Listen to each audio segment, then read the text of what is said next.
In this video, we have a fantastic panel, our biggest show ever, to talk about Disney fireworks shows. We're going to give you our most overrated, underrated Disney attractions. We're going to dive into a ton of stuff today with our fantastic panel up next.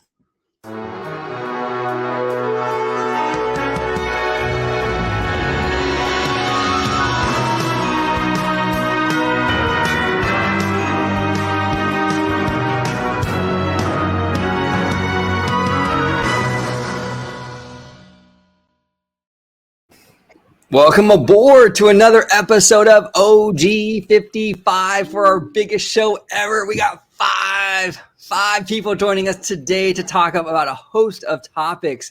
We have a newcomer to the channel down below, Mr. Ranking the Mouse. How you doing today, Sean? It's good to have you on, man.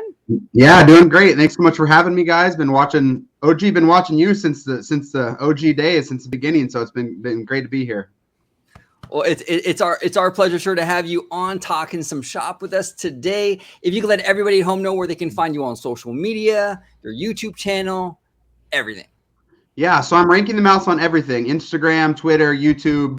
My go-to is Twitter, though. So if you guys really want to interact with me, you can hit me up on Twitter. Every about 5% of the time, you'll get a YouTube video in there, but 95% of my Disney fandom is there on Twitter. So you guys can follow me there. Obviously, you can subscribe on YouTube. That'd be great, but a lot more engagement on Twitter there. Okay. Perfect. You heard the man. Follow him on Twitter. Subscribe to him on YouTube. He does amazing content. He's a great guy. Give him all the support. And from what I understand, you also have you and your wife have a coffee company? Yeah. So I actually can't stand coffee unless it's from Market House. Then it's fantastic coffee.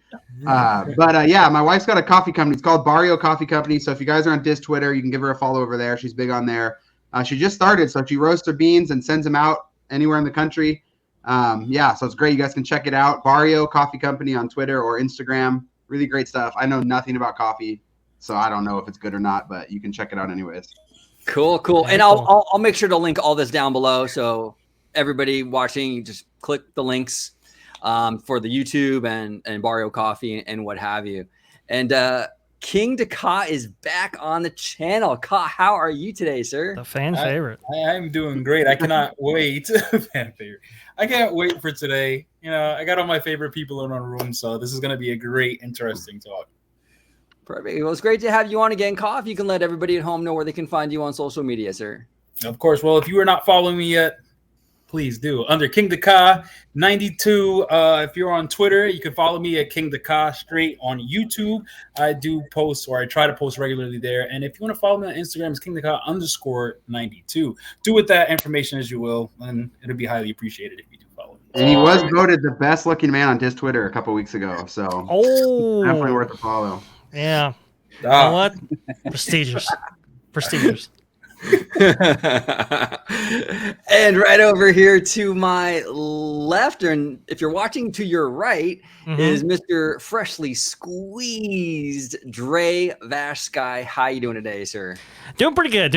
I'm really looking forward to this one. You know, we knew we were gonna have a big panel, but man, oh man, this is pretty great. So really happy to be here. Hey, if you want to find me, it's going to be at Vashkai on Twitter. It's right down there, just like it's spelled. And if you want to see me, well, it's on the channel you're watching this right now on Orange Grove 55 at Freshly Squeezed, your source for juicy news and info squeezed fresh right from the Grove. So that's where you can find me. Yes. And then we have Mr. Dapper George with his spiffy hat. How you doing today, George? I'm doing good. I was very excited to be a part of this. So this is going to be one epic recording. And so for everyone who has not followed me yet, please do so. And for who has followed me, I do apologize. But anyway, you can find me on my YouTube channel, Disney Family Man 23, on Twitter at Disney George. And of course, you can find me here on Orange Grove 55's channel with Citrus Corner.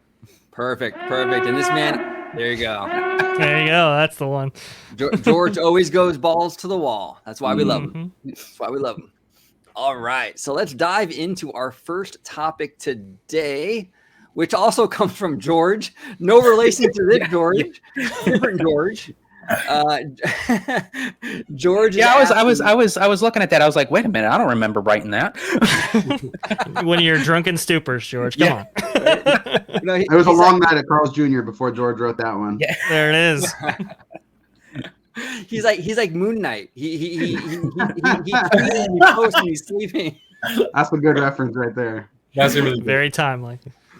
Very timely. A lot. Great synergy. Mm-hmm. But George is asking here, favorite Disney firework spectacular. Will Disney reduce the amount of fireworks when Disneyland Forever returns, since it's one of their most expensive shows? Thoughts on the rumors of Happily Ever After returning? So, Dre, I'm going to go down the row. Sure. Dre, if you can, we'll start. There's a lot going on here, so we'll start with the first one. Yeah. What's your favorite Disney firework spectacular? Well, there's like the objective, like favorite fireworks spectacular, and then there's like the subjective one. My personal favorite is going to be Remember Dreams Come True, because it just celebrates Disneyland, and that to me is really hard to beat.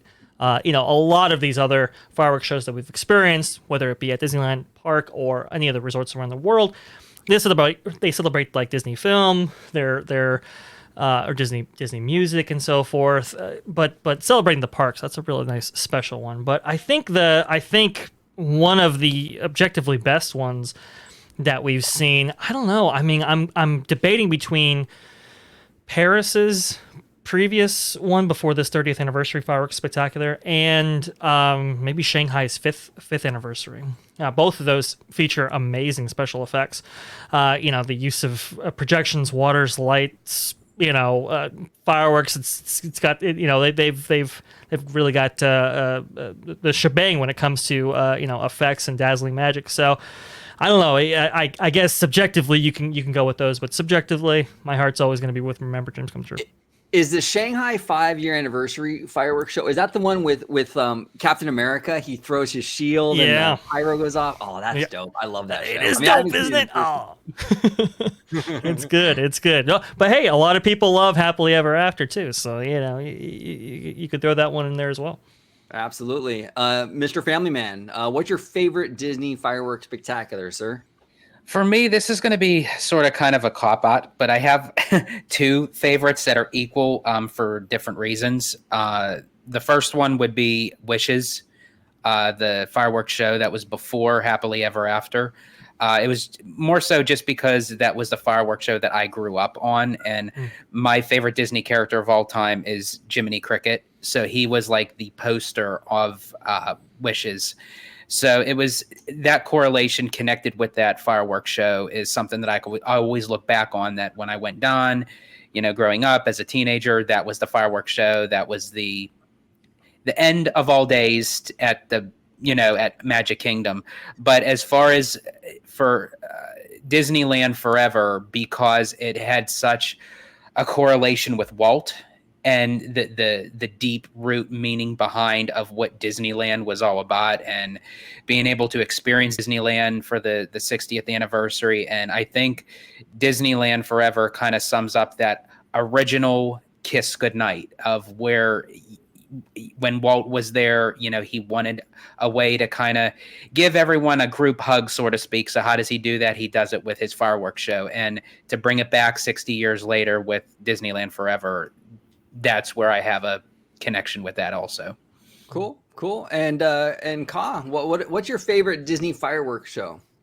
Oh, well, since I'm I wouldn't say fairly new to the parks, but I've definitely watched my fair share of YouTube videos. But I think my favorite two, if I can throw out two, obviously I'm going to go with Happily Ever After. I am very big on just Disney animation in general. I always say I'm a Disney animation fan first, and I'm a Disney parks fan. But when it comes to just celebrating the movies in general, which I wish they could do that. I'm big on the projections also. So that's why I mainly love Happily Ever After. I also love the new fireworks show that they put out for that replaced the old Halloween one. What was it called? Hollow Wishes, I think. Mm-hmm. So I like the new Halloween. I'm just really big on projections. So if you're gonna ask me about anything, it's gonna be anything recent because the projections are what really sell it for me. I grew up with fireworks. Like I see fireworks all the time, living in across the street from New York. So that's cool. But then I think when you add the projections with it, that's what makes Happily Ever After for me number one, because it's such great storytelling on top of the fireworks that obviously add to the show, and then the characters just interacting with Merida, the bow scene. I love that. It was just really cool the way they the on-screen interacted with the fireworks. So it was dope. I love it. Cool. Hey, that the Happily Ever After song, man, that's one of the best that they've ever done. I cry. I literally cry each time I watch it. I just cry, and especially when they sing. I think was it "Love Is an Open Door." I don't even know why I cried right now. I just do. I just start bawling. It's so good. I'm not mad at that. I'm a big Frozen guy. I love those songs. Love Is an Open Door, Let It Go. That's the thing. I don't even like Frozen 1. I don't even think I like that song, period. It's just the rendition that they did when they slowed it down and then they were showing the family moments with the embracing of the hugs of the different characters. It was just like, wow, this is really good. I love it. Cool. And Sean, Mr. Ranking the Mouse, what's your favorite Disney fireworks show? Yeah, I would say those three summed it up pretty well. I have pretty similar thoughts to Dre. I think Remember Dreams Come True is probably my favorite. Just in terms of, I'm the opposite of Kareek. I'm theme parks first, everything else second. I agree. So that's probably my favorite, but I don't think objectively the best is in the States. I would say Disneyland Paris or Shanghai, or even, Tokyo's had some great ones, are probably better than what we've had. My personal favorite has got to be the Christmas one, though, Believe in Holiday Magic. Just because, I mean, I agree with Kareek. Like, fireworks are kind of everywhere. I'm not saying Disneyland fireworks aren't like magical still, but I love something like just something added to that. And so I just feel like Believe in Holiday Magic just gives you that something about that holiday, just that Christmas hit that it gives you. So probably have to go with one of those. Although I do agree with Dre objectively. I don't think the best one's in the States. So yeah. No, these are all fantastic shows. Believe in Holiday Magic is no joke. I mean, every time I watch that, I'm like holding back tears. I got goosebumps. That show is incredible. Then they got the snow and everything. It's amazing. It's absolutely amazing.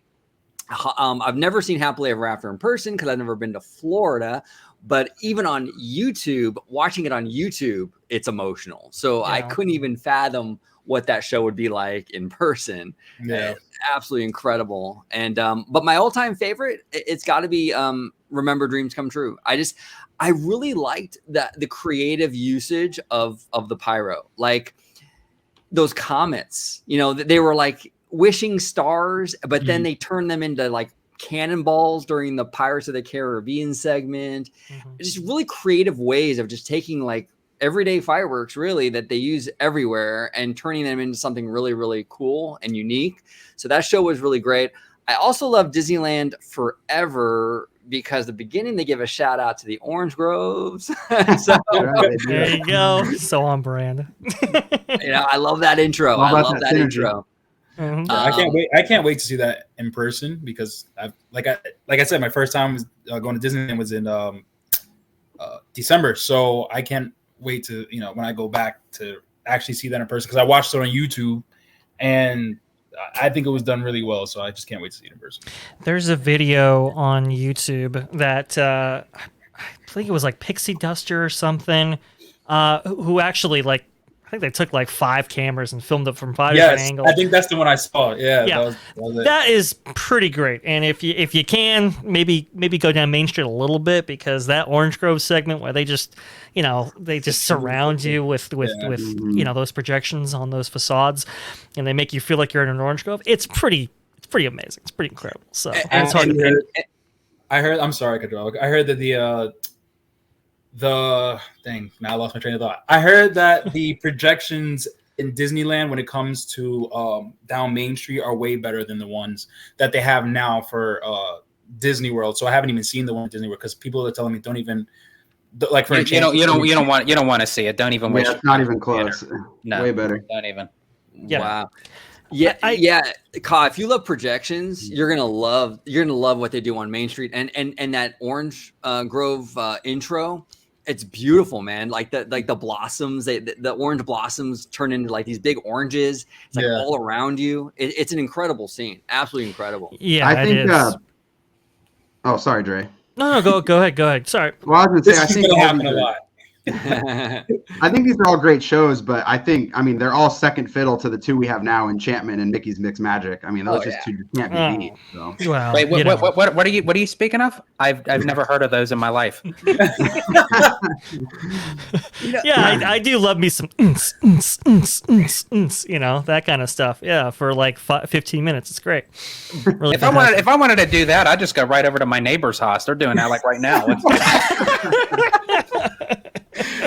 If I'm gonna be honest, I didn't like Mickey's Magic Mix. I'm not saying that I didn't like it, but I was just like, this is cool.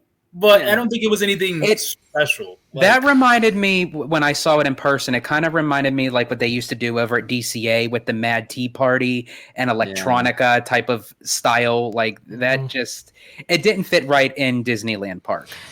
Ka, you're not alone. A lot of people, a lot of Disneylanders specifically, do not like that fireworks almost at all. I mean, I suppose it appeals to a younger demographic, but I mean, for everybody else, it's just kind of like, take it or leave it kind of thing. Yeah. I mean, I guess operationally, that's the desired effect. I'll defend it a little bit. I obviously was joking. I don't think those two fireworks shows are great, and I do agree with you, Dre and Ka, that on the weekends when the fireworks are going, I mean, compared to Disneyland Forever, any of these past ones, it's a huge letdown. But I think Monday through Thursday, the show itself does the job it needs to do. It keeps people energized because Disneyland's usually not doing, unless it's summertime, you know, they're usually not doing fireworks anyways. So I think Monday through Thursday, it's great. It does its job.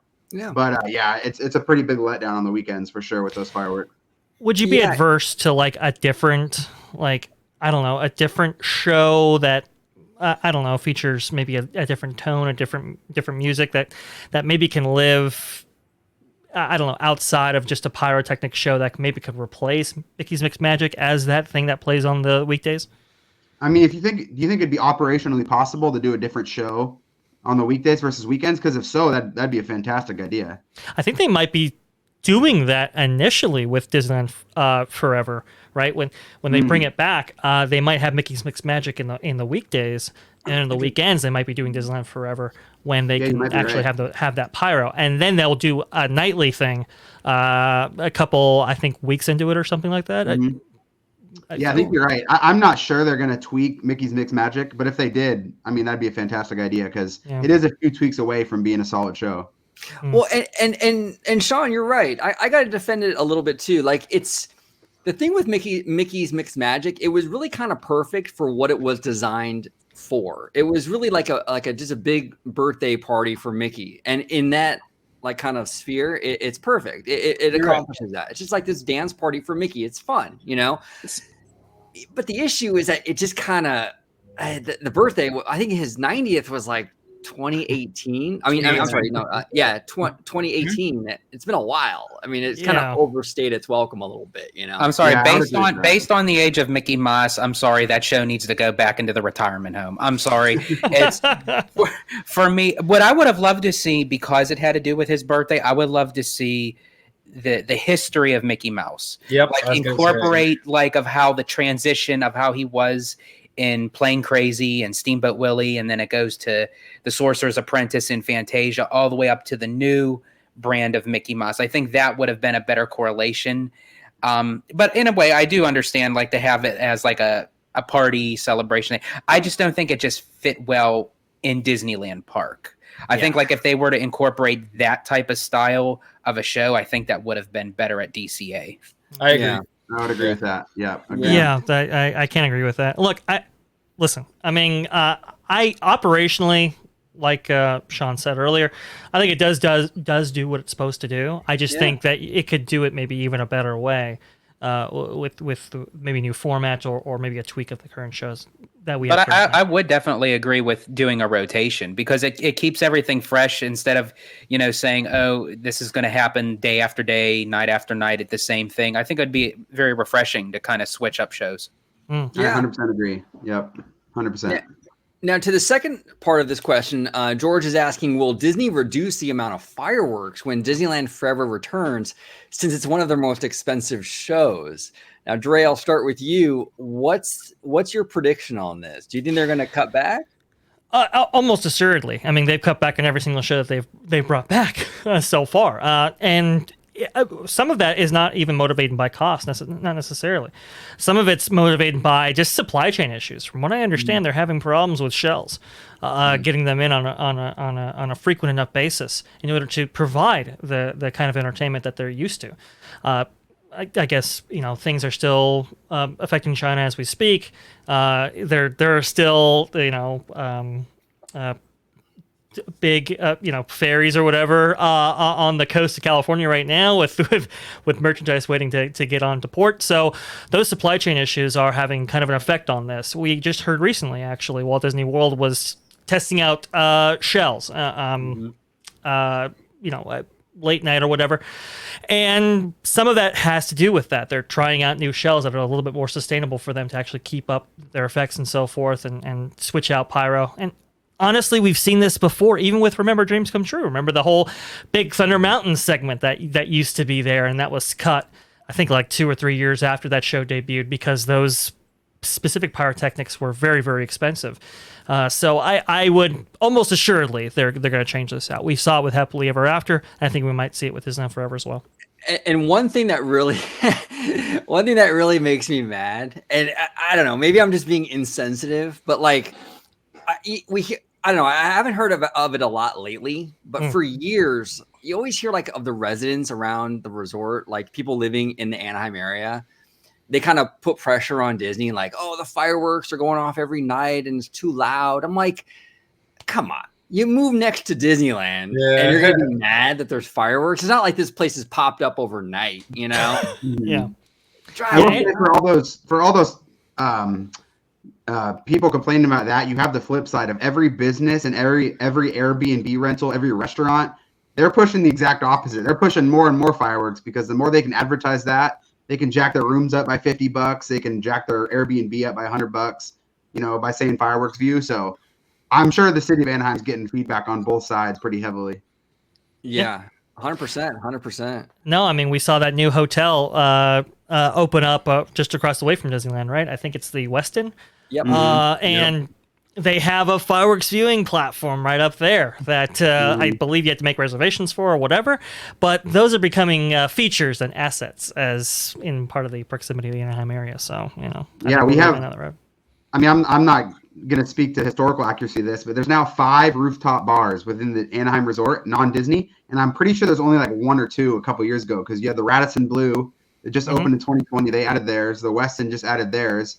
And then you have the Grand Legacy at the park, which is right off of Harbor there, that has theirs. So, I mean, they're popping up everywhere, and they're touting fireworks views. I mean, that's their main selling point. So, is JW Marriott included in that? JW Marriott also has one. Yeah, they're a little bit farther away, but that's actually the only one I haven't been to yet. But yeah, they're touting it as well. Yep. Wow. Yeah. Well, they're going to go, they're going to go where the money is, So, yeah, the residents can complain all they want, but if all the hotels are wanting it and Disney makes money on it and everyone's making money on it, they're not going anywhere, That's for sure. Yeah, I think it's an interesting point, too, that Dre made, because obviously I would agree that they're probably going to reduce it, but I kind of agree with Dre. I don't think it's because it's of the price. I mean, I'm sure it is. I'm sure Disney's ready to get these prices down, but I think it's more a supply issue than anything, because Disneyland fireworks are so insanely expensive. Even when you're buying in the bulk sizes that Disney does, it's still an incredibly expensive thing to put on, and they haven't let up. I mean, they were closed for a year, and they're still, they've been back with Mickey's Mixed Magic for a while. So I personally don't think it's because of the cost. I think it's because of the shortages in supplies, but I guess we'll see over time with that. But then that also goes back to what we were talking about before with them saying that Disneyland is only 50%, open, where next year it should be at 100%. Yeah. With everything is in a uncertainty at this point in time, and everything is out of whack because of COVID. So I do agree with Dre in that sense that it'd probably just be a supply issue, because I mean, when it comes to money, I feel as though Disney loves to I don't even think Disney loves to complain about money, but it's just like Disney has the money for it. Like that, I don't think that should ever be an issue, especially if you look at the quarter runnings of how much they've been making ever since they've been back open. So that's definitely not. I don't think that's a problem. I think it's like you said, it's just supply issue. Yeah, Well, and Dre also, should touch on this more too, but the logistics of having a fireworks show at night draws so many more guests to the later hours of the park. I mean, we saw with, you could see on social media when the parks reopened and there was no nighttime spectacular, crowds are leaving so early. And that's even with the reservation system in place. Yeah. And so I think the finances, I mean, just drawing people later into the night, Disney's, I'm assuming they're thinking they're breaking even at worst anyways. So. But you have to understand that that's kind of Disney's staple. If you look at a commercial, if you look at anything, it's always involving fireworks. So that's their draw. Like that nighttime spectacular is that's their thing. So I feel like they need to go all out for this, or they need to go all in for it, because that's like what Sean said. It draws crowds, and that's what draws crowds. It's an interesting point because, as Sean astutely pointed out, fireworks are very heavily related to, guest stay and how long they actually stay in the parks and how long you can draw them out. But to capitalize on that, assuming you need cast members and facilities to be open, and we're having problems with restaurants and stuff at Disneyland. Hopefully they can overcome those issues by the time these fireworks actually come back, because, I mean, that might be a real issue here. Well, and I think also, too, you could also argue to the point where they may not cut the fireworks back completely. They may just reduce it back then to what it was full capacity, because you also have to think too. But I do agree with all of you. First off, I have to say I think it's more of a supply thing than cost. But speaking for Walt Disney World, they also had some incidents where buildings were actually catching on fire, primarily behind the new Fantasyland, because you'd have the Seven Dwarfs Mine Train that caught on fire, and then just most recently, Journey to the Little Mermaid building caught on fire. So you have that notion, and then for Disneyland, when Toontown reopens, when you have Mickey and Minnie's Runaway Railway, because they used to close that area down for when they would do the fireworks, so they're going to want to keep that open as much as possible. Right. So how do you capitalize on that land plus still have a nighttime spectacular? You reduce down to the fireworks. So they may kind of start it out where it's less, where they may push it, further down once they work out all the kinks. I think they're going to do that more so, again, with the supply and demand, but also to the fact of the surroundings of what the park's going to become in the future. We might actually see a B mode now with Toontown being open, and if those Santa Ana winds don't blow in the right direction, maybe necessarily cutting back on specific pyro, that could be problematic in its own right. Having it'll be A, interesting B to mode. see because sorry, Dre. Oh no, go ahead. Well, it'll be interesting to see because a lot of the firework cannons have already been moved to the Mickey and Minnie's Runaway Railway building. So, I mean, it'll be interesting to see how they're even going to change. The show is going to have to change already a bit just from practicality of launching. So we'll see how that plays out. To George's point, I agree. Yeah, and then the final part of George's question here, it says, "What are your thoughts on the rumors of Happily Ever After returning?" Please, God, please. Yes, I agree. Fall for the wall alert. Oh, we could do it. We can do it.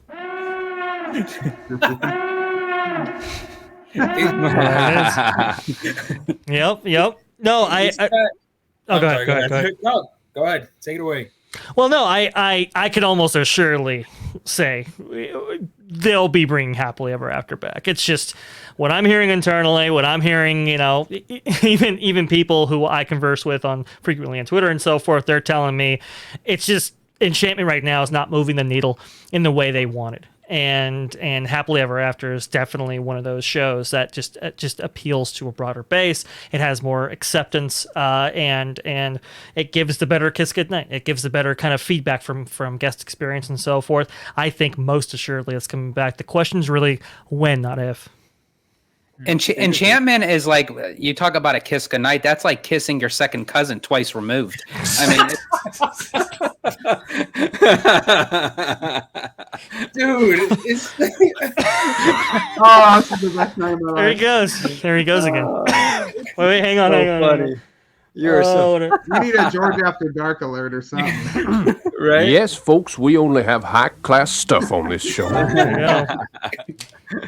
I would agree with Dre that it's a matter of when, not if. But I personally think it's gonna be a while. I think Disney knows they have it in their back pocket that when they bring that show back, it's gonna bring months and months of crowds Yeah. and months of goodwill, to be honest, which they need a lot of.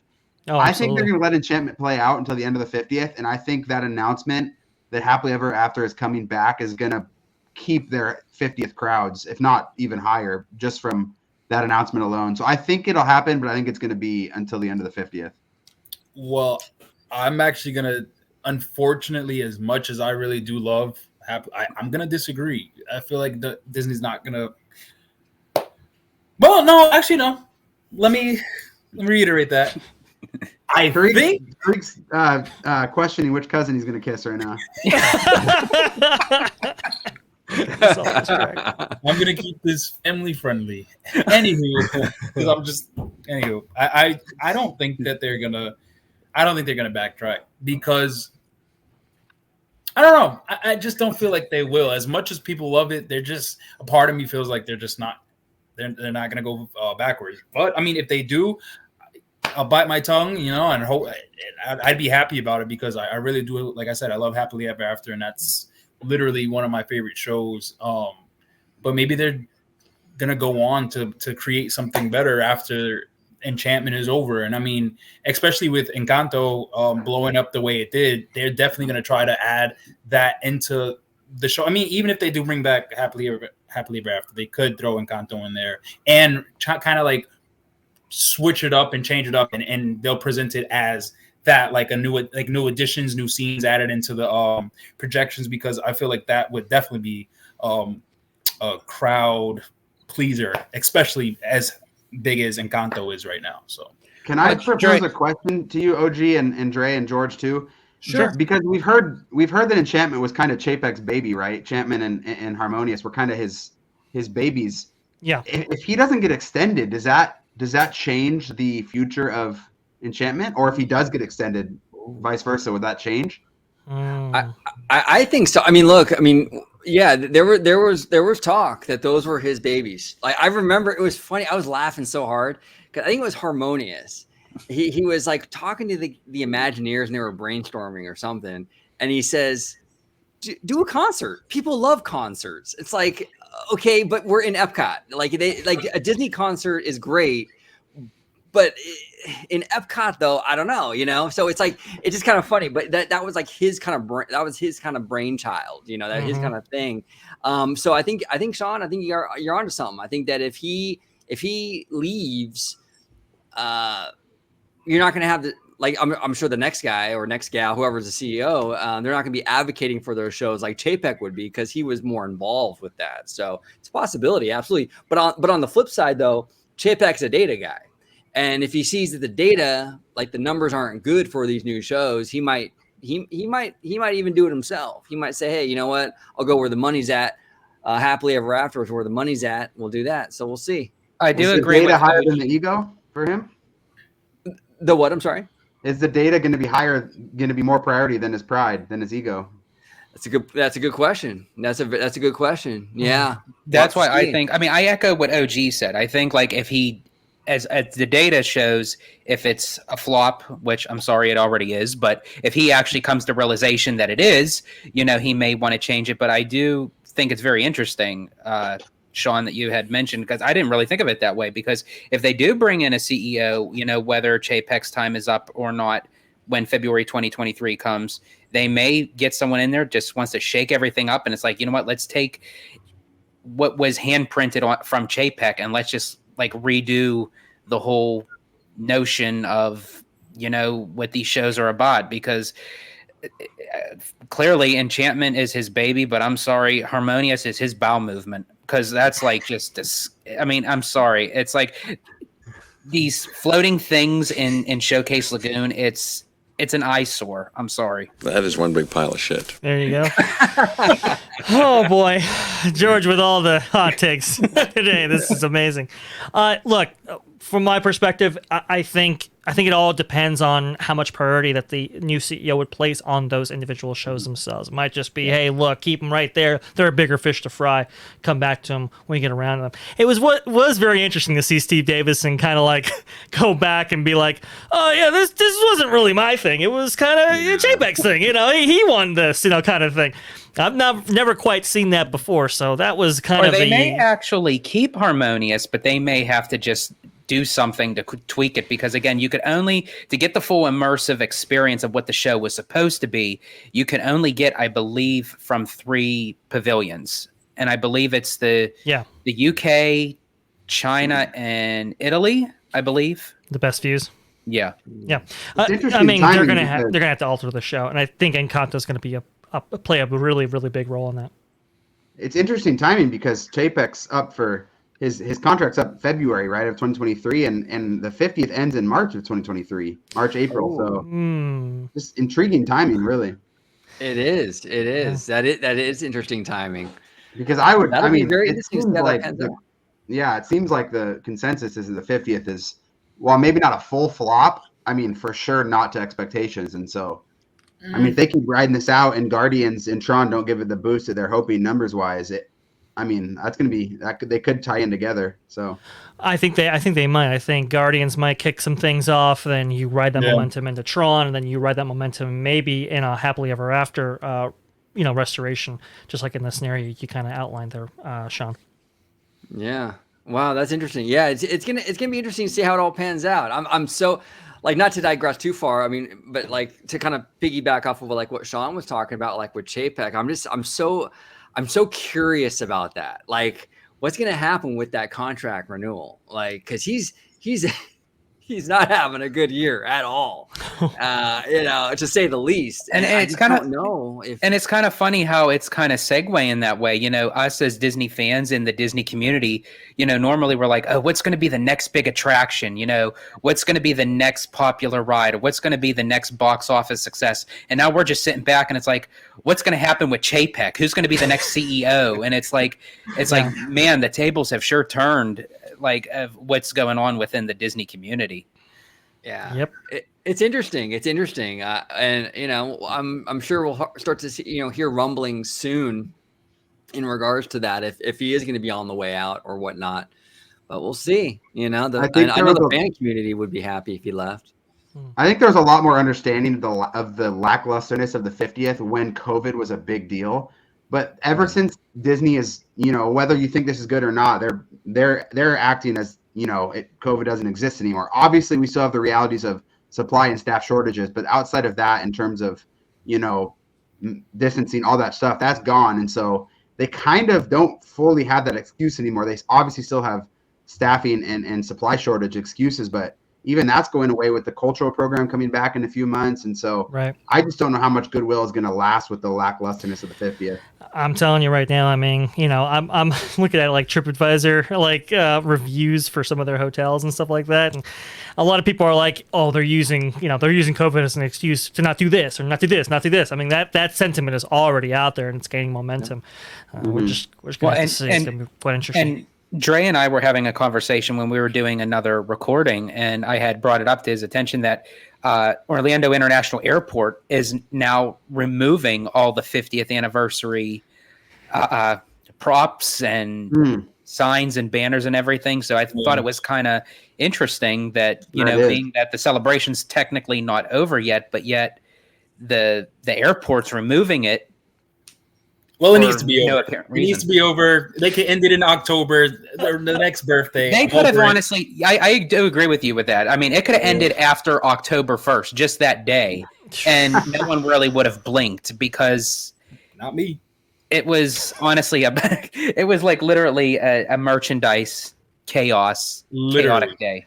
That's a really interesting point, George, though, because Karik brought that up on Twitter the other day, like the 50th needs to end, and I retweeted it and got a lot of pushback of people, and rightfully so, bringing up the point that so many people have yet to experience it because they haven't had their summer break yet. And so this summer there'll be all these newbies going. But the fact that the MCO, which caters to newbies and doesn't cater to locals, is removing the 50th. I mean, obviously they're not partnered with Disney, but that goes to show what the rumblings have to be going on in Orlando, because the locals have had their share of the parks yet. It's the newbies that haven't, unless they made their way over Christmas or spring break. But that doesn't have the draw that summer break does. So that's really they also might be looking to rebrand their efforts around the openings of these attractions. You know, it's like, hey, experience the 50th with Cosmic Rewind. Guardian, kind of thing. yeah. And by the way, with my tweet, I was just talking personally. All right, it was never meant to. I totally understand that. There's hot takes from Kingdakha all over Twitter. Just round people up. Yeah, there are, and people don't come. They don't fight back. I want them to fight back. I want to talk. I want to discuss it. Disagree with me, please. Somebody disagree with me. Wow, you heard him, folks. Send those tweets his way. But it actually is true, though, because people that are now going to Walt Disney World, they're really not leaning towards, oh, I'm going for the 50th. No, they're saying, I want to go for Cosmic Rewind. I want to go to Dine In and Space 220. It's not, oh, I want to go down there so I could get the 50th anniversary tumbler like everyone fought over on October 1st. Exactly. Yeah. But there's nothing really to look forward to the 50th, though. You know what I mean? Like, what are you getting with it? You want to see banners? You want to see the merch? Like, you know what I mean? Like, what can you really say, oh, I'm going down there to see the 50th? Because honestly, I have to admit it. I was very excited to go to Disneyland's 60th. I was very excited to go even for Walt Disney World's 40th. I was down there for the 40th anniversary for the D23 Destination D. But for the 50th, I mean, I'm happy just to go to Walt Disney World, period, no matter what the occasion is. But I can't really say that the 50th anniversary is the front runner as to why I'm going in June. No, you're right, George. We've seen that with past celebrations, that the excitement lasted throughout the party, even after it for Disneyland's 60th. And so it's really interesting to see it. I agree with you, George. I'm not really fully sure what the draw is, and that's not something we've ever really seen before. And they could have capitalized on the revenge travel that we've seen, and they did the opposite. Like they've let that down rather than capitalizing on it. So. And I think Orlando International knows that. I think that's probably why they're jumping on that bandwagon, just to remove everything. Because, again, 50th, or as Dre had mentioned, Cosmic Rewind. I'm sorry, I'd rather go down for Cosmic Rewind whether the 50th was going on or not. Mm-hmm. Yeah. And Kai, you were saying something? No, I was just going to say their draw, and I kind of like, while you guys are speaking, I was thinking about it. Their draw was their beacon of magic. That's kind of like the only thing that they really had. Especially it was all centered in front of the Magic Kingdom, the way it sparkled and it lit up, and obviously they showed, especially Epcot, that was, it wasn't really as advertised as much as the castle, but that was kind of like what people wanted to see when you come for like the 50th. It was the way that the castle lit up, the decorations, and then the Epcot and the ball. So I do get that aspect of it. But other than that, to be honest, I think they might keep the Epcot lights after the 50th. Obviously, the decorations. It's funny that you mentioned that, Caw, because I have a question for all of you. Do you think they removed the overall 50th anniversary because Cosmic Rewind is going to be open to push Epcot's 40th? Oh, good question. I don't think so, just because look, historically, like they do Epcot so dirty historically. Like that park gets shafted every chance at every opportunity. I just can't imagine they would push the entire resort milestone for Epcot's 40th. I could be totally wrong. I just don't get. I just don't like more so like not like a not like to have like a overall like Epcot everything in the airport, but more so. Even if it's just subtleties to say, hey, the 50th got shafted because of everything that went on, how can we kind of regroup with something for a promotional because Cosmic Rewind is open? So as they are mentioning Cosmic Rewind, it's like, well, it's also going to be Epcot's 40th. Yeah, go ahead. I mean, they could, George. It's a good point.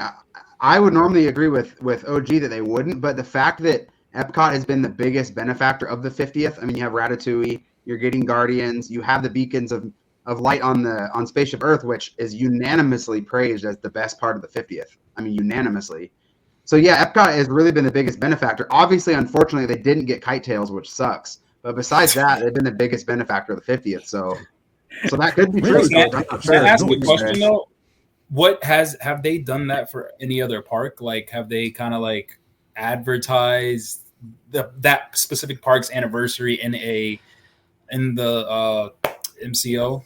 See, I've not really seen that before, and you have to also remember Epcot's still torn up. So how can you celebrate a 40th properly when that park is still kind of in shambles? So I think it's going to be under the 50th banner, and what they'll do for Epcot, we'll get another merchandise line. That's probably what they're going to do. Unfortunately, one of the big problems I think with the 50th and why it kind of has fallen flat for a lot of fans is that they didn't lean enough into like the nostalgia and like what makes this place so special to so many people. It was very much like a generic Disney kind of event. Like it could be for like if you didn't know it was the 50th, it felt like an after hours party. That's what it felt like. It feels like a multiple month long after hours party, where I do agree with you, OG. I think if they would have added more like Roy Disney giving the dedication speech on Main Street, to his brother and, something of that nature. Sort of like what they did with Disneyland Forever. Right. Or even have like, fireworks that have like Figment and like really celebrate like Walt Disney World. And it doesn't. It celebrates the animated movies, which is cool. That's fine. But it's just, there's nothing really there that celebrates the resort, Exactly. That, and they do that. They celebrate the movies on a regular basis. You know what I mean? So, like to say, back to what George was saying, they could have given Roy's speech in between doing the Beacon of Magic instead of that little song. Like something, it could have been something small just to commemorate or just appreciate where the park came from and from the beginning. But yeah, there's literally no sign of just park appreciation at all within the 50th. And it's so frustrating too because they had like 5 years, maybe even more than that, to prepare. I remember hearing about the 50th anniversary of Walt Disney World going back, like 2014 or something like that. I mean, it was a long time ago, and they had prepared, and to have it be so lackluster and really be a circumstance of conditions that were outside of their control, but also to for C-suite or executives to not actually, put the full might of the company towards it. It really underwhelming. Well, if I waited this long for Walt Disney World's 50th, I sure could wait 10 more years for its diamond. Hopefully, they'll be able to do something with that. I was hoping that they would kind of recover with the 100th anniversary of the company and kind of like just go into that and maybe do a lot of the concepts they were going to do for the 50th, but just use that as the kind of jumping point. But it doesn't look like they're going to do that either. Yeah, and it's so weird to me because like with Disneyland, they lean into that nostalgia so hard. So hard. Yeah. And it's like non-existent at Walt Disney World. It's crazy. It's really a shame. It really is a shame because that park, that resort has so much great history that you can actually pull from. And what people were actually looking for, people had set that date, that reservation of October 1st, 2021, months and months and months in advance. We're holding on to it for dear life, and to have it be so underwhelming. Oh my goodness. Just, it really is unfortunate. And it fell at a weird time with the pandy and everything. And there were definitely factors that definitely, minimized it more than it probably would have been, but it's just unfortunate. It really is. It's a big milestone. I mean, I remember Disneyland's 50th. You want to talk, hey George, you want to talk balls to the wall? That was a balls to the wall celebration. That was crazy. You couldn't escape it. It was everywhere for 18 months. Yeah, a big reason why I'm here now, as we learned on one of our previous shows, talking about our stories. And yeah, I mean, it was so big. I still remember it today. So that's the power of some of those celebrations. That's the power that they can have on fans. Yeah, 100%. Now let's pivot a little bit. Let's talk a little Pixar Pier. Let's just kind of talk a little Pixar Pier. Best land in DCA. Yeah, I don't know about all that, but okay. Yeah, that's strong terminology. Strong terms. Very much so. Cars Land is sitting right there, but okay. Yeah, it's a hot take. This land is weird, and here's my biggest issue with the land in general, which really doesn't have anything to do with the Pixar theme necessarily. It more to do with just the design of it. my biggest problem with it, and this is like just the Disney nerd in me, that most people don't really acknowledge this stuff. I'm just a weirdo, but like, I don't like how you can see everything behind the coaster. Like we all the saw that coming. OG. We knew you were about to bring that up. I hate that. OG I and hate that. Sightline. The sight lines drive me nuts. It just takes you out of it, you know? And that's my biggest pet peeve with the whole land. I'm not really even necessarily against so much like having a pier themed land in a park about California. It makes sense, makes total sense. But I just wish there was a way that they can kind of address that issue. Now, in terms of Pixar Pier, I think that there are elements of Pixar Pier that look better actually than Paradise Pier. When you walk into Pixar Pier with the Lamplight Lounge and the new signage and everything, that looks a lot better than what it did before, to be quite honest. Yeah. The whole promenade area is beautiful, much better than before, where they have like the bands and everything. Yeah. And even the Bing Bong store, a lot of the storefronts look really, really great. And then we have the Incredicoaster, which is just like, that's when the budget just fell out, you know? I don't know. I don't know what happened with that thing, but I think it's funny when you mentioned about being able to see over like into the streets of Anaheim and the convention center, because if you watch the Imagineering story on Disney Plus, Imagineer Kathy Mangum, when she was talking about Cars Land, she had brought up the notion, how can we put in this land so you don't see beyond outside of the park? So it was kind of like a dig at Pixar Pier, so to speak. Yeah. At that kind of value Imagineering that they applied towards DCA in general, that you'll see Radiator Springs Racers it has that special outcropping at the very edge of it, sort of behind Flo's Via Cafe, and that outcropping was there for a reason, in order to hide the Paradise Pier Hotel from the inside of Cars Land. That was one of the things that they really focused on, because Paradise Pier has garnered that reputation of being able to see everything and taking that outside world when you're actually in there. So, yeah, I mean, I think that's the kind of the first thing they have to overcome. And out of all the lands, Pixar Pier just seems like it always gets a Band-Aid, so to speak, where all the other lands kind of get that TLC from Disney. It's like you have a theme of Pixar that goes all the way from the start of the Lamplight Lounge, you circle all the way around into these neighborhoods, and then you have Mickey Sun Palaron, whatever you want to call it. It's like it has three different identities, that you have Mickey Mouse on the front of it, and then you have Pixar on the other end of it. It's like, and I get why they have Mickey's face there, because it's iconic to when they have World of Color. Mm-hmm. But if you're going to transition a whole entire land specifically to Pixar, then you kind of have to weigh in your pros and cons. You know what's funny? I never thought about that. I never thought about that at all. Like the fact that literally right behind that ride is just a whole bunch of Pixar, and that ride is specifically inside of Pixar Pier. But I just thought that was such the whole Mickey face on the, what is it, Ferris wheel? It's just, I don't know. It's just like an icon, part of the park. Once it switched from Paradise Pier to Pixar Pier, it just, I mean, I don't know. That was just a face to me, and I never ever like put two and two together that like, oh wait, there should be a Pixar themed Ferris wheel. But if you look back to when they announced Pixar Pier, that was the original concept. They were gonna go with either the Pixar ball or the lamp. I think the Pixar ball was what they were going with. And I don't know if it's because they got pushback, but they got so much pushback. Like that's the icon of the park. Obviously, DC has like 6 different icons, but that's a photographic spot. That World of Color is a huge sell for them. And so I don't know if it's from the same pushback they got, but the original concept was going to be the Pixar logo on that Ferris wheel. And I think they realized we can't go without Mickey. And that goes to the overall point of that George said is, I actually defend Pixar Pier more than most. I think so many aspects of it, to your point, OG, are really fantastic. It's just a budget. I don't think it was a bad idea what they did. I think Imagineers weren't given the budget they needed. They were for aspects like Lamplight Lounge. They were for aspects like the Promenade. Even Incredicoaster has a lot of great ideas. Adding those show scenes at the front and the back.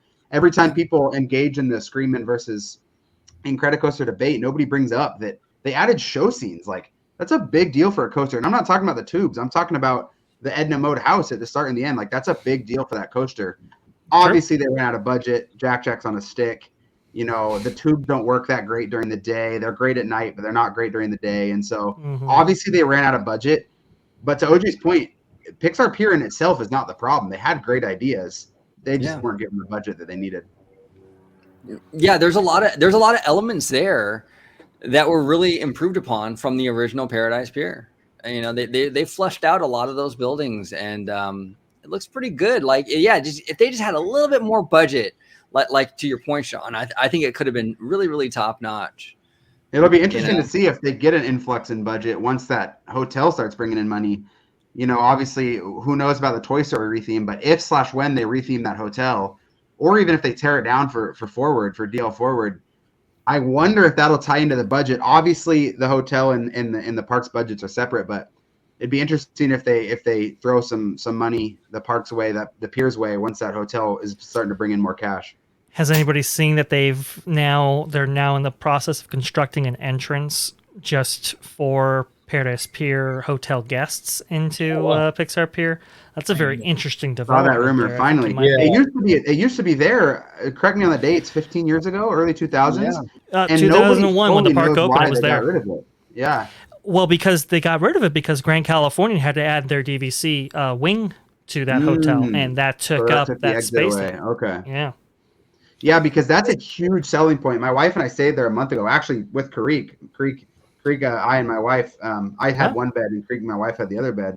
Sure. No, I'm just kidding. I was about to say. I like my own bed. That's an interesting conversation. We stayed there, and luckily, that's a whole nother different kind of Magic Kingdom right here. Nah, I'm just kidding. I don't like my own bed that much. But luckily, we had the Grand Cali entrance. You can cut through there, and without that, I mean, to be honest, the price is not worth it right now as is. But that is the only saving grace to that resort is you're into the parks, into DCA at least, within 6 or 7 minutes with that Grand Cali cut through. If they brought back that entrance, that Dre, maybe when it got rid of, was it taken away when they added the villas, which was 2008, 2009? It may have been removed before then, but that was one of the major contributing reasons as to why it was removed permanently. I mean, from what I understand, that was a key factor still there. Maybe I'll have to look at it. I mean, I think Yesterland may have the date. Maybe I can bring that up. But yeah, if they could bring back that entrance into Disney California Adventure, that would be a huge boon. Yeah. That's a game changer. Yeah. So now my question is, with all that supposed retheming, what do you guys feel about the hotel being transformed into the Toy Story retheme? I don't think that's happening. I'm pretty sure that was just a pre-COVID thing that, correct me if I'm wrong, but I'm not optimistic that that's going to happen. Yeah. And I think you're right. I think it was a pre-Pandy thing. And if they were to do it, I usually don't like Toy Story in the parks just because it doesn't translate really that well in the real world. It always looks kind of cheap for some reason. But the Tokyo Hotel, though, the one that they just opened over in Tokyo Disney Resort, their Toy Story hotel looks pretty sick, actually. It looks dope. But the difference is why I feel like that works over there is because it's whole resort. You know what I mean? Like it's like that would work really well in Disney World. Like Tokyo has a different budget than Anaheim has. Well, that's what I was just going to say. Does Disney really want to repeat that history? They already took DCA up against Tokyo Disney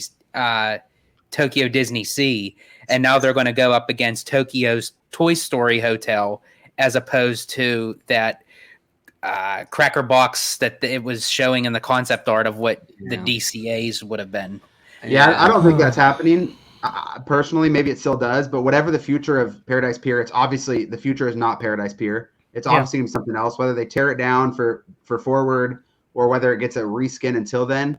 If what Dre is saying and what the rumors are is true, bringing that entrance back, I mean, I hate to overstate a simple entrance, but that really is a game changer because that hotel's not fully on property. Yeah. And that's a huge sell. Half the guests that Disneyland's going after, to OG's point of always talking about his Disneyland a tourist park, they don't care about theme. They care about practicality. And so Yes. if you add that entrance, I mean, that really is a game changer. And that would You know- actually give an answer as to what's the fate of that hotel, because a lot of people don't really know, is it going to stay? Is it going to be demolished for Disneyland Forward, future plans or what have you? But if they do essentially create an entranceway from that hotel to Pixar Pier, that would pretty much guarantee a safe spot for that hotel to stay where its current location is. There's definitely going to be a property on that space, whether it be the Paradise Pier building that we know today or whether it be something else entirely. I'm not quite sure. I mean, look, the Toy Story hotel in Tokyo,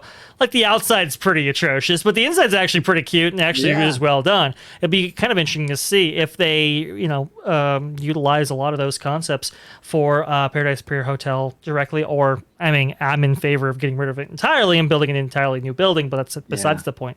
I looked up on yesterland.com and it looks like they did close that entrance. It looks like 3 years after the park opened. So it was September 6th, 2004, and they completely removed it in 2009 when they added the DVC wing to the Grand California. Wow. Yeah. Well, Yeah, that that's hotel. a game changer.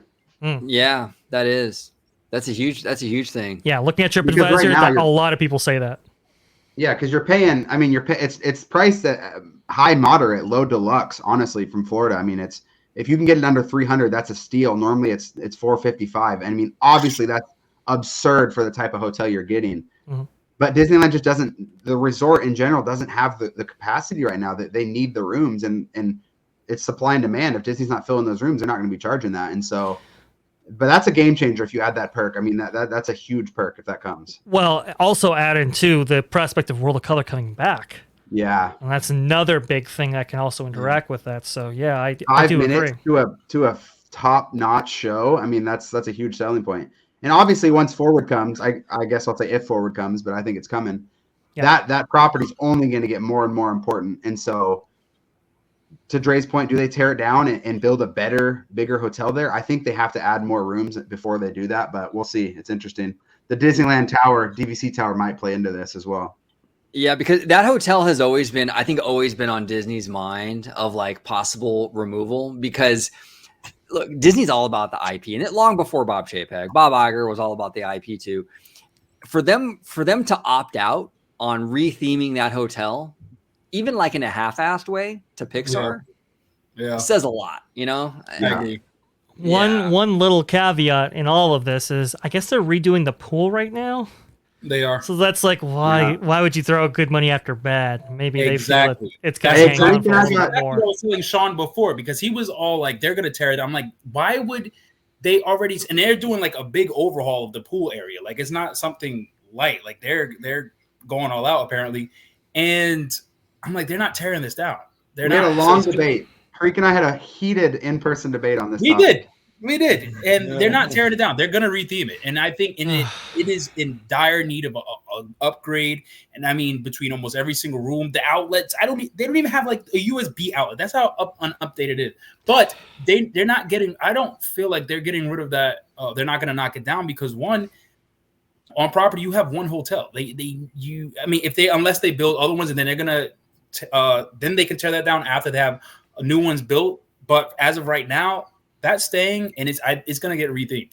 That's my thought. I agree with you with that. I think it's more so the building structure is going to stay, but the theme is definitely going to change because it just doesn't. Even the title of the hotel doesn't make any sense. Exactly. I mean, you already have a non-existent land that used to be there, and it was titled with that same name, and now you have Pixar Pier, Paradise Pier, Paradise Gardens. It's like it doesn't make any sense. Exactly, and back to what OG said, like even if they half-assed it, I was expecting that. Like I expected them to half-ass that retheme by now, especially for how long Pixar Pier has been there. Like, well, all I'm saying is Disney needs to find that other part of the ass, because I mean, like, it needs to sort of change. I will say, Harik and I had this very spirited in-person debate as we took a shuttle from Paradise Pier to Disneyland Hotel pool. Because the Paradise Pier pool is down, so they let us use the Disneyland pool. And they give a nice little golf cart shuttle right over there. Golf cart shuttle, yeah, I heard about that. Fantastic. That's cool. That's cool. Dre, that they did that. What are your and OG's thoughts on that? Because George and Creek think that they will keep it as is and retheme it. I think they're tearing it down in the long run. What's your guys' thoughts? I would hope that they're tearing it down, but it looks to be like it's going to be saddled with us for at least a little bit longer, which is really unfortunate. But it's. But then again, now that I think about it, I'm sorry. Here we go. Here we Here's the other go. half, George. Here's the other half. Gonna change the game. The only reason why I say this is because let's think back to Splash Mountain. They keep closing down and doing maintenance on Splash Mountain when in reality they could really just stop what they're doing and then just retheme the whole inside. But they keep working on it. They keep working on whatever is down in the rise there. They keep, whereas maybe just because they're redoing the pool doesn't mean they're not going to break it down, tear it down and redo it. So it's like I'm so 50-50, even though I'm more 80-20 when it comes to I just think they're going to retheme it. But you never know. You never know. Craig, to your point, that's my thought process is I think that they are going to, and whether it's this Toy Story thing or not, I don't know. I think they're going to Band-Aid it until Forward hits. I think they're going to Band-Aid it for 8 to 10 years. And then when Forward hits, go full bore with it. The only thing hanging me up on that and making me question that is why not do that 3 years ago then? Like, why not Band-Aid it when Pixar Pier hit?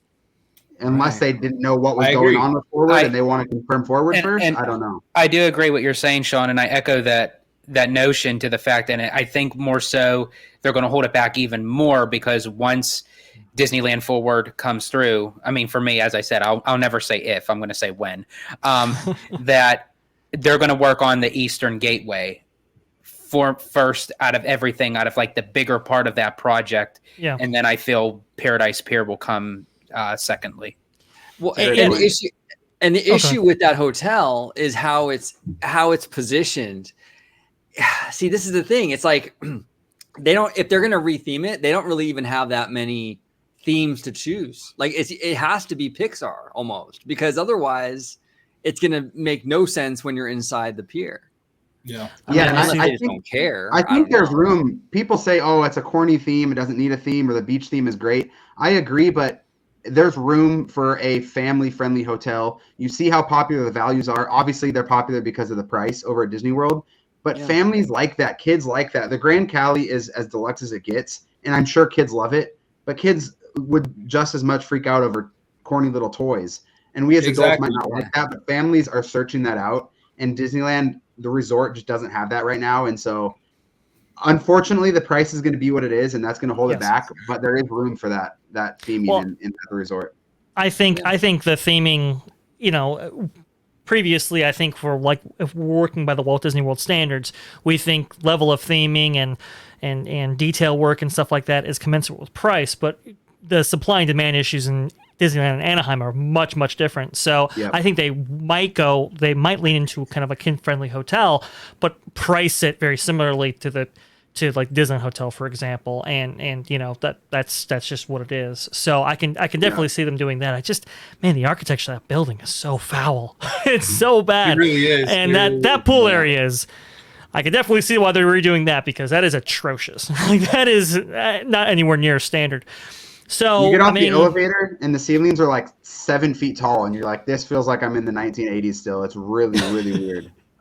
Yeah. Wow, you know what I would do with you know what I would do with Paradise Pier? I mean, as of right now, if they're not having any if they, like, I don't know, if they're choosing to knock it down or if they're going to retheme it, I do think they do need to change the name of it to Pixar Pier. And if you want to keep the beach theme, then keep the beach theme. Have animators throw these Pixar characters enjoying themselves on the beach. Throw up, just renovate the rooms, or just at least update the rooms to where there's just brand new things. You know what I mean? And of course, it's going to take a little money. But like I said, if you're going to throw all this money into fixing Splash Mountain when you're about to do a huge retheme of Princess and the Frog, then y'all can definitely fix up that hotel and just make it a little more modern. Shoot, if you want to throw in a cool looking statue in the middle of Pixar Pier or whatever, a Paradise Pier of the Incredibles at the beach, and like a little statue of them at the beach, cool. And then at least Incredible in a swimsuit. Ooh. I was gonna say that's fine. But if I see a statue of Carl Fredricksen from Up in a Speedo, I'm out. Oh man, there you go. That's it. Look, Mr. Incredible in a Speedo though, that'd be high quality stuff. There it is. There it is. Let's see. Right here. Yes, folks, we only have high-class stuff on this That's show. it exactly. Look, I just think like Paradise Pier for how much they're charging, even if you can't get it for less than $300. Look, you can stay at the Westin. Yeah. You know, right within.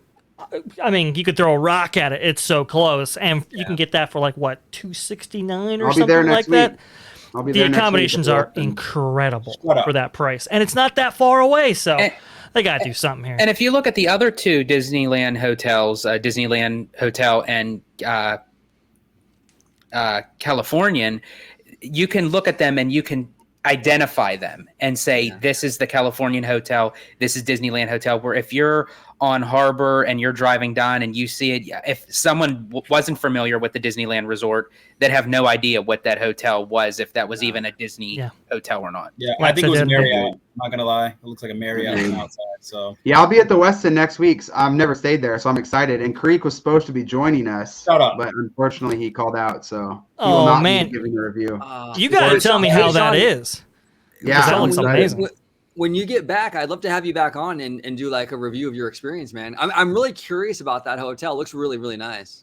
Yeah, and the great part about it, and we've never, maybe Dre has some insights on this, we've never seen this before. The fact that they matched the theme of Disney as a good neighbor non-Disney hotel is so intriguing, because that architecture just blends in so nicely with the backside of DCA. I don't know if that was their call or Disney's call or what, but it was a great call. The rooftops, you're right, of that hotel remind me a lot of like the rooftops you see on the Little Mermaid attraction. You know, the blue, like those blue green kind of roofs. Yeah, Sean's right. They definitely, either it's a weird coincidence or they consulted each other.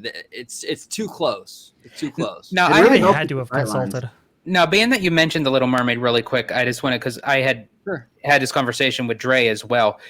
Moving around Pixar Pier to the Paradise Gardens, around to the Little Mermaid, everything even in that point where the Silly Symphony swings are, the Golden Zephyr, do you think in time that would eventually expand into Pixar Pier, or do you think that's just going to just stay as Paradise Gardens? No, it'll be Pixar Pier. You think it's going to be Pixar, Sean? As long as they keep Goofy Sky School, yeah. I agree. I completely agree. Great ride. Underrated. Goofy Sky School is a horrible attraction for anyone that thinks I'm serious. I mean, My wife would agree with you. My wife will go on Tower of Terror before she goes on Goofy's Sky School. Good call. It's a good call. I don't have any insider info on this, but there's certainly been rumors, especially when Pixar Pier came out all over Twitter, that Paradise Gardens Park is not in their long-term plans. And I mean, I think that's pretty common knowledge. Just by looking at it. I don't see why it wouldn't be Pixar Pier. I think you can throw in Coco there and kill about 5 birds with one stone. That area is just not complete at all, and it's kind of the last remaining subpar area that was a part of DCA 1.0. And so, yeah, I think its days are numbered for sure. And you know what? And to your point, Sean, like with Coco in that area, Disney kind of beta test this stuff. Like if you remember with prior to Avengers Campus and the announcement for that, what did we see? We saw a lot of the Marvel characters in Hollywoodland, right? They were kind of getting everyone used to the idea of Marvel in that side of the park. Long time ago, before Toontown opened, they had this overlay thing right in front over by Small World called the Disney Afternoon Live, and it was like kind of like this temporary, very Toontown looking little area, right? And it was the same idea, kind of getting you used to that kind of land in that area. Well, I think with Coco, what do you see over there by Paradise Gardens all the time? It's Coco. You know, it's always Coco back there. They're definitely trying to test it out to see what works back there. And I think that one of those concepts is going to be hopefully a Coco dark ride.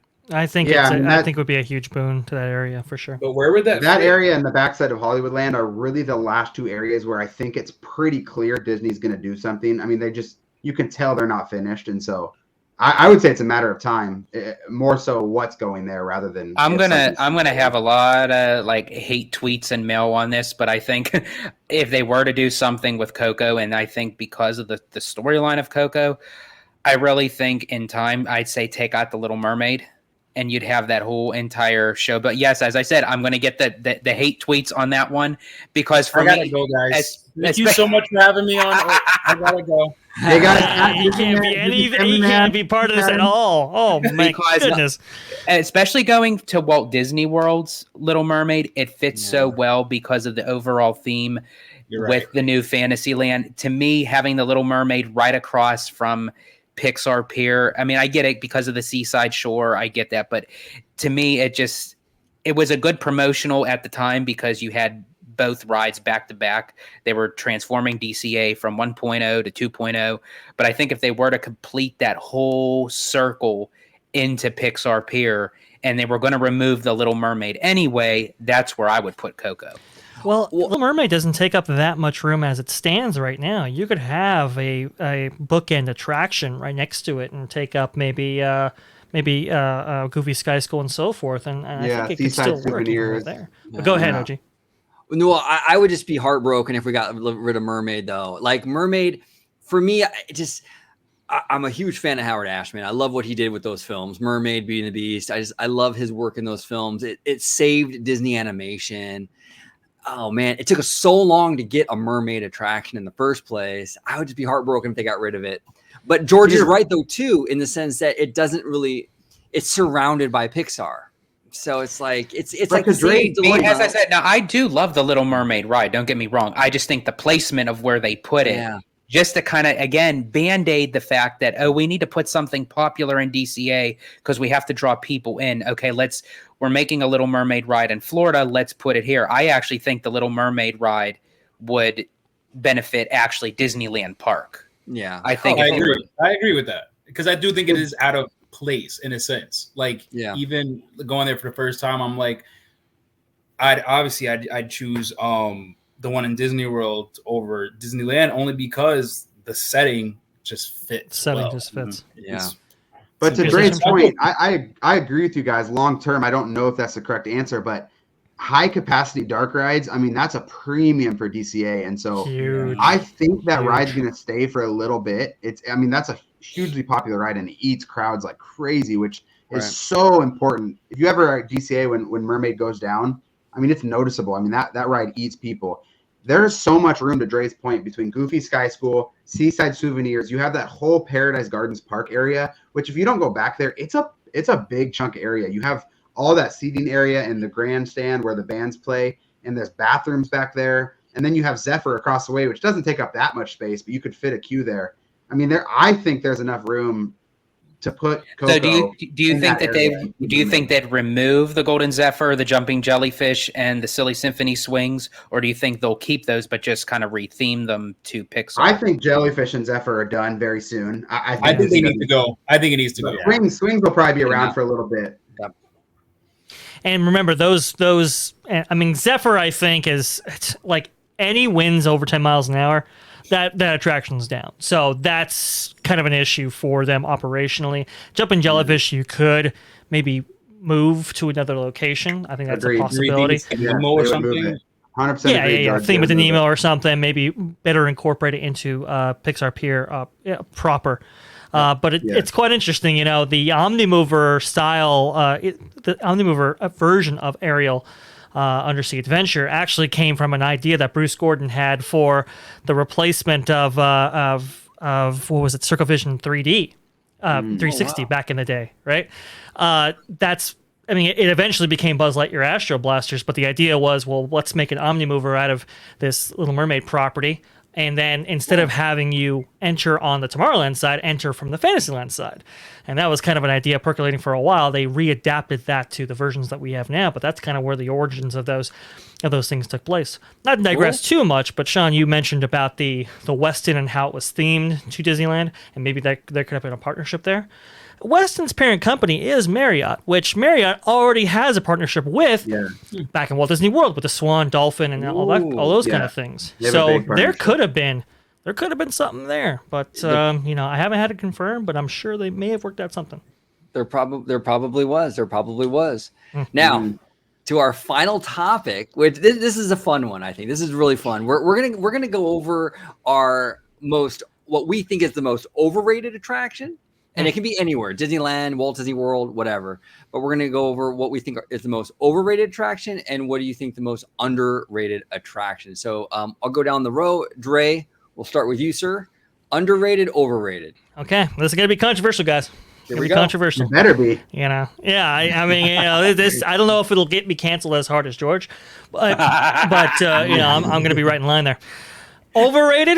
I think I'm going to go Soarin'. I think Soarin' is overrated. Yeah, I know. I said it.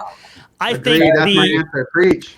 It's the beauty is in its simplicity, right? And how it works, but it's a little bit too simple for my taste. It's a little bit like, I need a little bit more. I think what they did with, Flight of Passage over the Avatar was the next evolution of that. I think that's kind of a perfect thing right there. But Soarin' as it exists, I don't know, a little bit, it's a little bit overrated. They added a third theater to Epcot just to handle its demand. It would regularly get 3-hour waits and stuff like that. A little too much. But as far as underrated goes, I'm kind of going back and forth on this one. Underrated as far as like as far as like new attractions, I think Mystic Manor might be a little bit underrated. A lot of people say, "Oh, I want this, I want that, I want Tron and stuff like that." I'm like, dude, Mystic Manor is really good. It's a really strong ride, probably one of the best dark rides that Imagineering has done for a while. But then I also say Jones. Jones doesn't get a lot of love nowadays in the modern era. People talk about Spider-Man, people talk about Harry Potter, they talk about all these other attractions, Rise of the Resistance. I know. Sean's giving me like, really? Jones doesn't get all that much love? It doesn't. People say best theme park rides of all time, and people say Pirates of the Caribbean, people say Rise of the Resistance, but where is Jones? I keep comparing things to Jones because it is so damn good. It's so just incredible, amazing. I don't know. Maybe it's a ride of a bygone era, and that's why people don't talk about it a lot. But I don't know. I think you can make a case for either one of those. Anyway, I might be off base. I'm sure you'll guys on Twitter at VashSky, VASHSKY. Yep, find him there. Let him know. That's it exactly. Let the tweets fly by. Hold on. We got to do something here real quick. Here we go. Give me a second, guys. Mm-hmm. There we go. There we go. There it is. That's the new balls to the walls alert. Yep. So, Mr. Family Man, overrated, underrated? Overrated, actually, believe it or not, and mine was actually Soarin' as well. Because I keep track of a lot of the times between Walt Disney World, the wait times with Walt Disney World and Disneyland. And I've noticed a huge jump of like 120, 130 minute wait for Soarin', especially at DCA. And for me, it's just the film footage is completely outdated. It needs a lot of work. You have that erectile dysfunctional Eiffel Tower that just like needs like heavenly amount of work, that it's just like you have to be sitting in the front row in the middle to be able to get I'm sorry, it's sort of something like, it's like the attraction itself is something that's so outdated that I would go to sort of like a local place to kind of like a planetarium type of thing where it's like under budget. But as I said, in that time era, it was like the best thing because it was a new type of ride system that Disney had made, all on its own. And now with Flight of Passage, as Dre had mentioned, it's like the 2.0 of its kind. So it's sort of like kind of fallen behind. And I just think for the wait times, it's not worth it to me. And then what's your underrated? My underrated. Well, I was kind of going back and forth on it, and I kind of got stuck between two of them. One is actually at DCA and the other is at Walt Disney World's Magic Kingdom. And it was the Carousel of Progress and Grizzly River Run at DCA. Okay. Interesting. Because I feel that I love Grizzly River Run compared to Cali River Rapids. I enjoy it so much better. It's a bigger thrill. I think you get more soaked on it than Cali River, especially since there's 2 drops opposite of one of Cali River. And then for the Carousel of Progress, it's just the rich history of behind that attraction that Walt Disney created that movable rotational theater. And it's just like, there's so much more behind it where people could just sit in the theater and say, what am I really watching? It's outdated. But there's a story behind as to why that attraction is there. Okay. And I think it has less appreciation than what it really should. Absolutely. And Sean, what's your underrated, overrated? Yeah, I'll go really quick. George, people say that Grizzly River Run needs animatronics. Should they add the Carousel of Progress animatronics to Grizzly River Run? Oh, there you go. High-class attraction. Combining there you go. Yeah. Don't ever do that. You should add the Country Bears, though, for sure. Yeah, 100%. Yeah, the Country Bears. Absolutely. Brother Bear. Come on, Grizzly River, Brother Bears. Come on, guys. Nah, Country Bears is better. Country Bears, man. It's got to be Country Bears. I agree. No, my overrated number 1 is for sure Soarin'. I agree with Dre there. My biggest problem with it is operationally, just such a slow loader, and you're sitting there for like 15 minutes. The queue is awful. That's just Disney. That's not Disney. Disney's about quick operations, beautiful queues, beautiful facades, and Soarin' is just lacking in every single way. The rewritability is low, especially with Around the World. Half the time the screen's not great. I just think it's overrated. But since George already took that, or Dre already took that, and George, I'll go with Test Track. I don't understand the love Test Track gets. I'm sure it's a nostalgia thing. I didn't experience original Test Track. I've only experienced new Test Track. I don't even think it's a D ticket attraction. I think it's like a borderline C ticket, but it's treated as an E ticket. And I don't think it's that good of an attraction overall, let alone with the weights that ride gets. It doesn't have good operations. It goes down often. It just doesn't look good. The queue is below average. So Test Track's my overrated. Underrated, I got to go Kilimanjaro Safaris. I think Kilimanjaro Safaris is one of the best attractions Disney has ever built. I mean, if you visited that attraction, to go back to Soarin', I mean, that attraction exists in most cities in the world, right? You ride it for like $10. If Kilimanjaro Safaris existed anywhere, / it does exist, not to that level in some zoos, that's a $30, $40, $50 ride per person. And that's including your admission to a park that it's like the 4th biggest ride, 3rd biggest ride. I mean, I think Kilimanjaro Safaris is one of the best things Disney's ever built. And it gets its weights, sure, but it doesn't really get talked about among the best. So that's my answer for underrated. Interesting. And Ka, overrated, underrated, sir? Oh, boy. Overrated Splash Mountain. It's just. Don't tell George that one. Oh no! Oh no! Sorry, George. It's just like I was gonna go with Living with the Land. I'm sorry. No, I'm sorry. I have to go now. I'm sorry. He's gonna leave. He's gonna go. He's gonna go. Living with the Land. You're gonna anger some people tonight. I was gonna go with that, but then in this standpoint, that's only Epcot purists that really love that ride. But I'm thinking more of like a wider spectrum. I would have to say Splash Mountain. I do understand that it is a classic ride. I mean, it wasn't one of the first ones that opened on Walt Disney, but it's just, I don't know. It's just so overrated. I don't understand the storyline because, I mean, I get it. Obviously, I get the storyline if you go through it, but it's like, it's complicated. Like, yeah, there's just no attachment for me. Like, the movie, and I've never seen it, so it's like, anywho. I know this is your answer, Creek, but I just wanted to add on to it really quick. I fully agree with you, but I think that when it becomes Princess and the Frog, if it becomes Princess and the Frog, it's going to be one of the best attractions ever because it's already a fantastic ride system and it's a fantastic layout and all that. But I agree with you. The ride makes no sense story-wise, and obviously most people don't have an attraction or an attachment, I should say, to those characters. So I agree with you. Exactly. And yeah, when Princess and the Frog does come out, I've done well, done right, I think it's really going to be amazing. Like 100%. Underrated. Living with the land. Heck no. Underrated. I'm gonna go with. I don't know. Oh, dinosaur. Of course, underrated dinosaur. 100%. I love Wow, dinosaurs that so much. is quite the hot take there.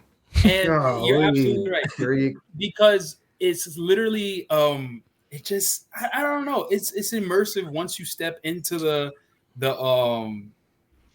once you step into the pre-screen, the pre-show, and then from the pre-show on, you get into the ride vehicle, and obviously it's just like Indiana Jones, but this one is it's dinosaurs. I mean, yes, they could update the dinosaurs and the animatronics, but to me, I just think it was done really well, and it was just so cool. And I mean, the first time I wrote it, I was like, I don't know what's going on. Honestly, I was scared. I had no clue what was gonna happen. It was just cool. It was cool to me, and I think it's underrated.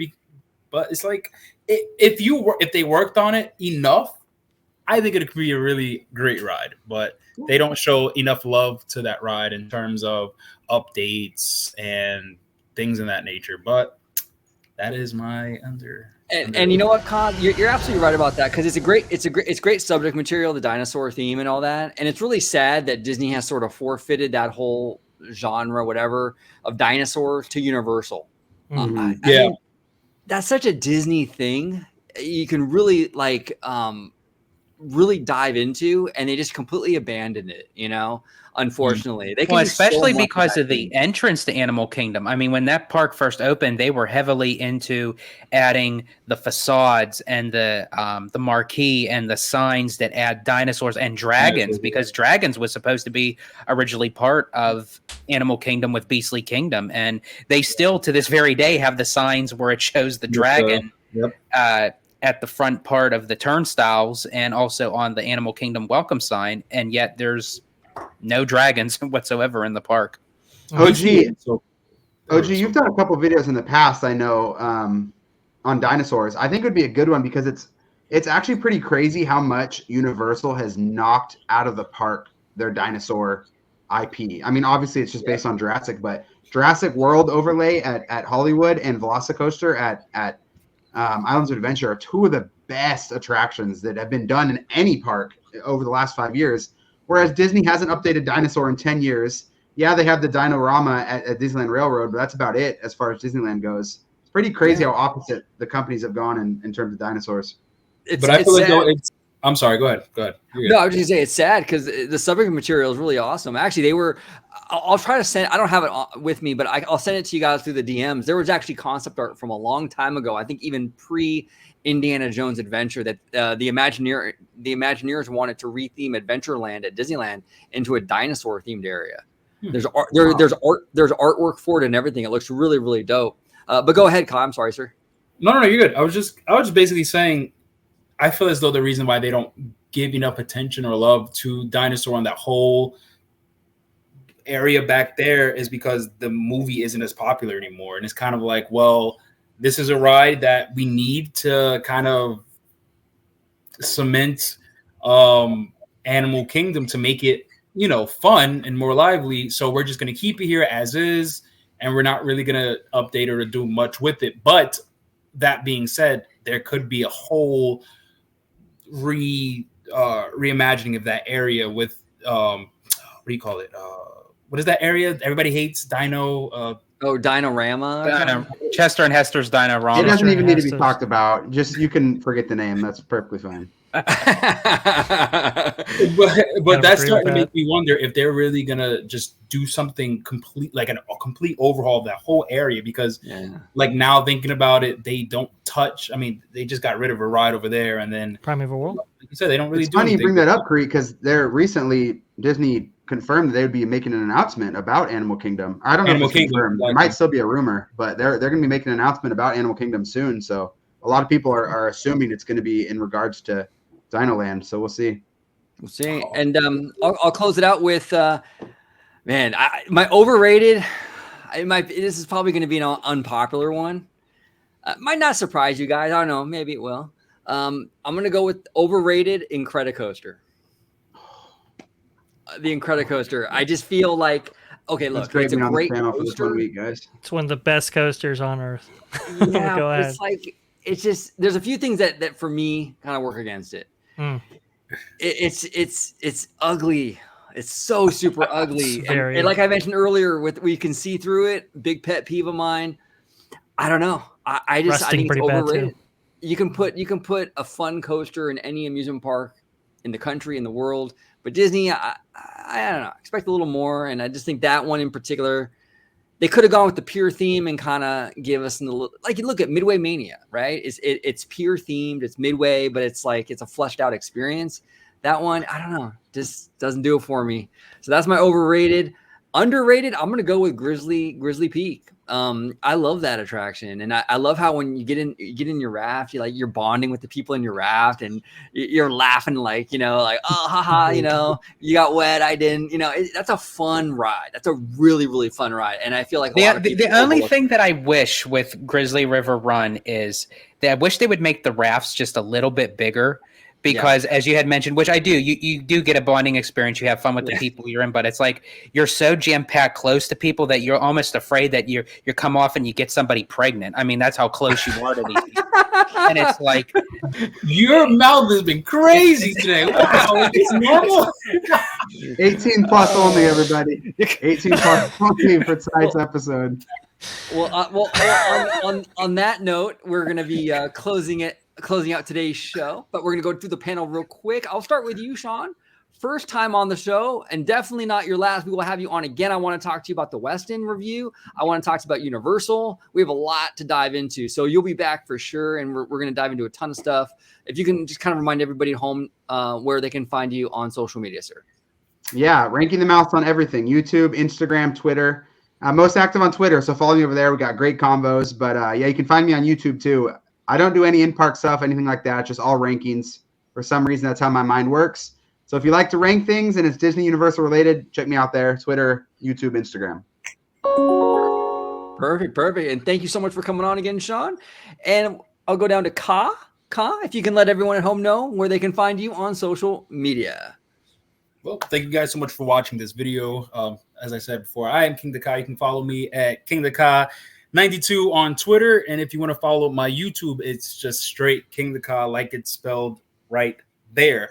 And if you want to follow me on Instagram too, that'd be great. Kingdakha_92. And yeah, thank you. Perfect. And Mr. Freshly Squeezed, if you can let everybody at home know where they can find you on social media, sir. Best place to interact with me is going to be at BashSky on Twitter, just like it's spelled right down there. And the best place to see me, well, it's on the channel you're watching right now, Orange Code 55 at Freshly Squeezed, your source for juicy news and info squeezed fresh right from the grove. Two things, real fast. One, sure. The spinning fall or drop on Grizzly River Run, really cool, really underestimated right there. But I was just thinking, underrated and overrated. Overrated, DCA's Twads on Tower of Terror. Underrated, the replacement to it, Guardians of the Galaxy Mission Breakout. I think both those, nice pairing right there. I think it works out really nicely. George, why don't you go ahead and end it off for us? absolutely. And hey, might as well save the worst for last. So George is just straight roasting tonight. So if you wanna find me on my YouTube channel, Disney Family Man 23, don't ask me why I even came up with that name because I'm anything but with my rated R material. So that's screams like family. Anyway, but yeah, Disney Family Man 23 is my YouTube channel. You could also interact with me on Twitter at Disney George, and of course, you can find me here on Mr. Orange Grove 55's channel with Citrus Corner. George, your name needs to be Disney Man 23 plus. Yeah. Yes. 23 and up only. Yeah, 23 and over right there. family. There you go. That's good. You got to go through a rebranding, George. Yep. You got to do it. I should contact Chapek and ask how he does it. Well, thanks for all of you coming on today. It was a lot of fun. Our biggest show ever. It was a lot of fun. Thank you all for watching. Comment down below with everything we discussed today in terms of Pixar Pier, everything, underrated, overrated, everything we discussed, the fireworks. We would love to hear from you. Thank you all so much for watching. And as always, have a wonderful